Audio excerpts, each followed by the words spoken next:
Yo, what's up, everybody? It's your boy Padda. Today, we're going to go ahead and break down the NHL 25 franchise mode complete breakdown. I'm going to be reading the blog, but I did watch the trailer, and I'll have the trailer playing in the back multiple times. Again, it's a 17-minute video. I want to try to make this under like 8 minutes for you guys. So again, drop a like, subscribe. Let me know what you guys think about this. Now, in my initial reaction, I honestly thought this trailer was pretty weak. There's definitely some good changes. Like the big changes they've definitely talked about is revamping the hub system of franchise mode. So pretty much, if you guys don't know, there's like a different hub now. And what I mean by different hub is, you know how like you have to like scroll into different sections. Pretty much it's like be a pro. Everything you want, you can see on the screen right now, legit everything is like on the left, and all you gotta do is like put the bumper down. So you got left bumper and right bumper, and it will take you to different sections in franchise. Now, I'm not gonna lie, it's cool to see a new hub, but at the same time, boys, I really felt like this was a copy and paste from Be a Pro. They use the same Be a Pro hub system, and they put in franchise. And honestly, I am not a fan of Be a Pro in NHL in this franchise at all. I think Be a Pro is one of the most laziest game modes, and them adding a Be a Pro feature into franchise mode kind of turned me off right away. I was kind of like, okay, like it's cool that you changed the hub, but you literally copied it from Be a Pro.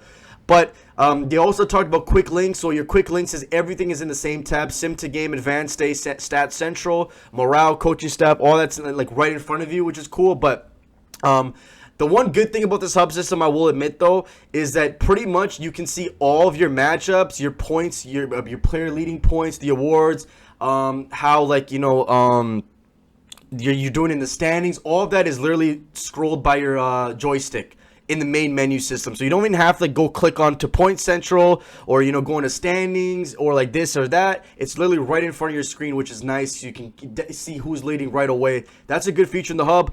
Everything else, it's kind of like 50-50, man. I'm not going to lie. Again, it's kind of like a cut and paste. They also talked about adding new conversations to contract clauses and that stuff. So if you don't know, if you played Be a Pro before, you guys know in Be a Pro, your coach talks to you and like there's like that dialogue box. Well, guys, guess what? In franchise mode, you can have the same dialogue box, and I think this is one feature that I don't know if the initial reaction is on Twitter. I don't know if some people are liking it. For me personally, after watching that trailer, I felt like this is such a I don't know. I didn't like this move that much, man. I felt like it's just not the best, man. I'm not gonna lie. It is a W for having no movement clauses and no trade clauses. That is a big W. That's insane. I like that a lot. I'm not gonna sit here and BS you guys. That's a W, right? It's gonna add a whole lot for negotiations and stuff like that. It's crazy how we haven't had that in the game at all. But I'm excited they finally brought that in. But it's the fact that you got to talk to each player individually. So if you don't know, this organization interest. Some of your players, they might not be interested in signing into your team. You got to convince them. So what you do is you go talk to them in the chat box, in the conversation box, and you try to convince them to sign to your team. Yes, it sounds like a cool idea. You're probably like, yo, Padda, why are you so mad, man? It's a cool idea. Well, guess what, guys? It's a copy from Be a Pro. If you guys played Be a Pro, you guys realize how boring the conversation system is in Be a Pro. If that's the same conversation generator from Be a Pro, this is going to be a horrible feature because it's going to get so boring so quick. Imagine by year 2, you're going to already not even want to go into the chat box and talk to these players because it's just going to be like, okay, they're generating the same responses. So I really hope to God that EA has unlimited or like you know how Madden did it, double NCAA football. They did the same chat box, but it actually had cool responses. Make some drama, add some spice to these conversations. Don't make it just like some NPC chat GBT chat box type of thing that you had in Be a Pro. But again, trade clause, all that's a W. I like the negotiation system, what they're doing, but I just kind of wish it's not boring. So we're gonna have to wait and see for that. But again, like I said, with Leon Draisaitl, I just like the menu system. You can adjust what type of clause you want to give him, what type of trade protection you want to give him, which is a big W. You can get to see how many years they get the clause.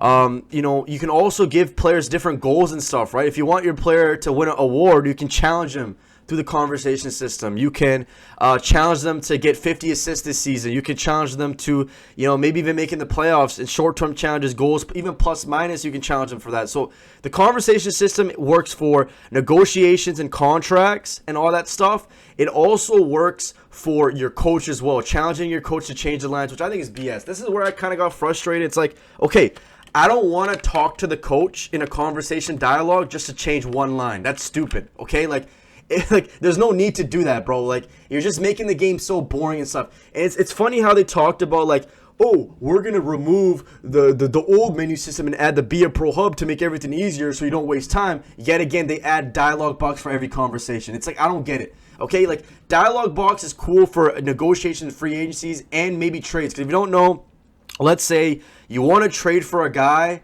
but he doesn't have you on his no trade list or no move list, you have to try to convince him to waive that clause to join your team. Again, it's useful in those situations. I just hope it doesn't get too boring and too repetitive too fast like it did with Be a Pro.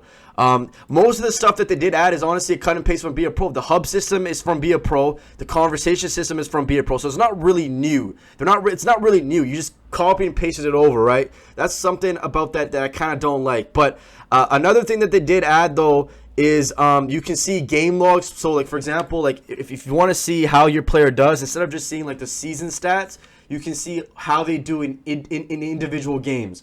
For example, if I have a player on my team, I want to see how he performed on like game 14. I can check all the game logs of every single game he played and see how he did those games, which is again a big W. You can also see split stats. You can see their home stats, away stats, all that stuff. So that's again good for box office. Another thing that they added in is when you're looking at the calendar, you can see every single game, every box score of that game in that day. For example, for November 19th, if you want to see what happened around the league, you can see every single game that was played, the score of the game, and the box office of the game. Again, it's a cool feature, but are you really going to use it, boys? Like, let's say you're playing franchise mode, and it's like year 2025. Do you really care what's happening around the league, and you checking every single box score? No, it's just a waste of time. It's a cool feature, but it's an unnecessary feature. It's not groundbreaking to me, in my opinion. So that's something that they added into the game. Another thing that I want to really talk about that they've added into the game, I'm trying to find it right now. Again, let me know what you guys think. Award system. So like I said, award tracking, this is big. So you can finally see what player has how many awards. So for example, you can see, like, let's say you're 2030 franchise mode, and you can go and kill McCarr, and you can see that he won the Stanley Cup in 2023. He won the Conn Smythe in 2023. You can see all that stuff. So the award system is definitely a cool update. You can see all of the awards that the players ever gotten in the league from their player card. That's a big W, and it's honestly kind of ironic that they haven't had that in the game. I thought they should have added that to the game. But that's honestly kind of it. Like, yes, there's also roster management and movement. Again, the same thing. You got to talk to the coach. This is, again, what I don't like about it. If I want to change the lines, if I want to change the play style of the team, I should be able to do that by myself. Why do I got to talk to the coach about it? That's something I just don't like about this, man. It pisses me off. It's just like, okay, it's kind of like, all right, man, I don't know. I just think it's just so much BS. Another thing they added, this is probably the final thing I'm going to talk about, is roster movement. You can move draft picks. For example, you know how you can go to roster player movements and you can move players to different teams? Now, you can do that with draft picks. For example, let's say Anaheim traded their first-round pick, but EA hasn't updated the rosters yet. What you can do is you can go to player movement, put the Anaheim first-round pick, and give it to Edmonton, and you can give that. You can like basically move picks around, make it more realistic in your roster updates for the community before EA brings their official roster update. And honestly, guys, that's pretty much it. They've also added elite potential prospects into the draft, so you can refresh your player pool once you get into the later years. They've also added in CPU targets, extensions, and free agencies based on team needs and organization interests. So they said they improved the AI. But guys, that's pretty much it. I mean, I don't know what you guys think about that. I honestly thought it's like maybe it's a W, but I'll be honest, I kind of felt a little bit disappointed by this franchise mode. And I'm not trying to throw shots at nobody, but I saw a lot of EA game changers saying franchise mode's a W, franchise mode's a W. Guys, is this really what we consider a W in 2024? Features that should have been in the game. Like, let's be real. No trade clause, no movement clause, that's cool, but I don't know. Like, most of this stuff just seems like a copy and paste from Be a Pro. Again, we'll see what I say. Maybe I'm just being a hater, but I'm just trying to be honest with you guys. I'm keeping it 100% with you guys. I like some of the features, but some of the features to me are just like, okay, WTF, right? Like, my biggest complaint is the conversation system. If this is the same thing as Be a Pro, it's NPC chat GPT conversations, it is going to get so boring so fast. So I hope to God EA has actual like different spices into these conversations. If they don't, it's going to be GG's. But yet again, guys, let me know what you guys think. Drop a like, subscribe to the channel if you guys are new. I'll see you guys in the next video. Peace out.